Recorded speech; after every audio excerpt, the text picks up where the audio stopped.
साली जी, ओ साली जी। अरे जीजा जी, आप आएगा? हाँ मैं आएगो साली जी। और आप रे जीजी ने कह दे रहो वे का थका वीर हो जाओ, जीजा जी आएगा है। ठीक है जीजा जी। It's music Mukesh.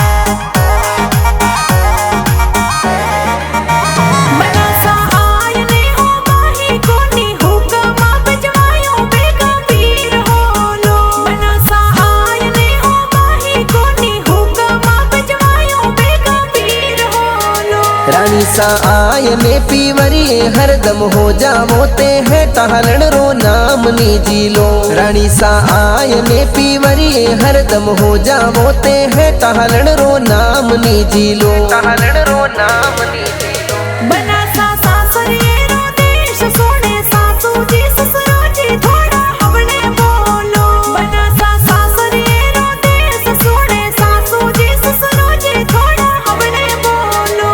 बनी सा अजे ही वेगो है जट सू हो जावो तैयार अटी ऊटी मत डोलो।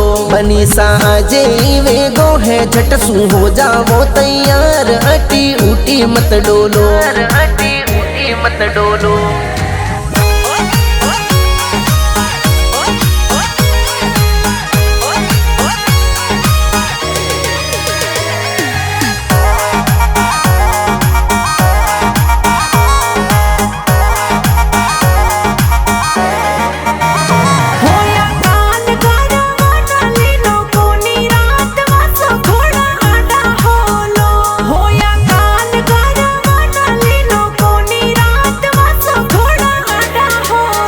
रानी सा नींदरा में काचा समझो सोय गया तो घणो मोड़ो होवेलो। रानी सा नींदरा में काचा समझो सोय गया तो घणो मोड़ो होवेलो।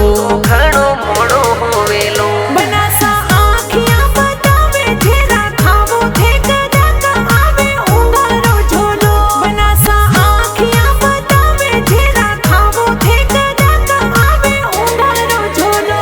बनी सा आखियारो कार काडले सूट माथे लेग आप रो ओड़ो। बनी सा आखियारो कार काडले सूट माथे लेग आप रो ओड़ो।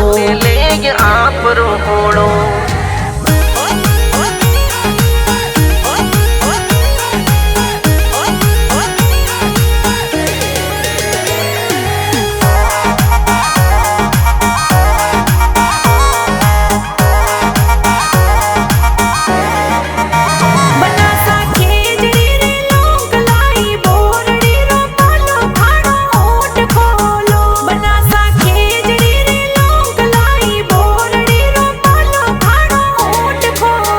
रानी सा जीव राथे चौखा सोचो जीवो रे बारे में मारो मन मोइलो। रानी सा जीव राथे चौखा सोचो जीवो रे बारे में मारो मन मोइलो। में मारो मन मोइलो। बना सा जानो को सा दूर लाई गरमा भोजन आप भी अरोग लो। बना सा जानो को सा दूर लाई गरमा भोजन आप भी अरोग लो।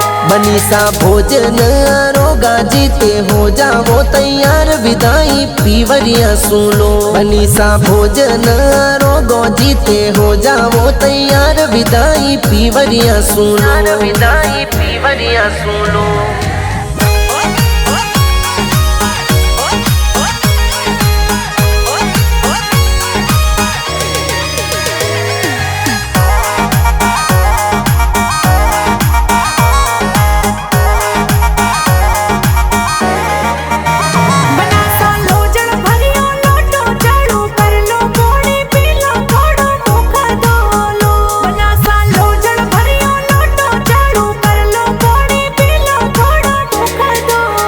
रानी सा सासू जी ससुरो जिनके दो शायर मुजरो मारो थे भी आशीष ले लो। रानी जी सासू जी ससुरो जिनके दो शायर मुजरो मारो थे भी आशीष ले लो।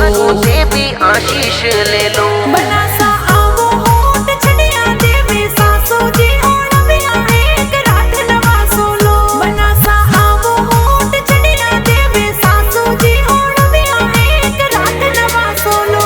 रानी सा लिखे है राम जी नरेश देवा सिर परोसे छोड़ो ऊटारो टोलो। रानी सा लिखे है राम जी नरेश देवा सिर परोसे छोड़ो ऊटारो टोलो। छोड़ो ऊटारो टोलो।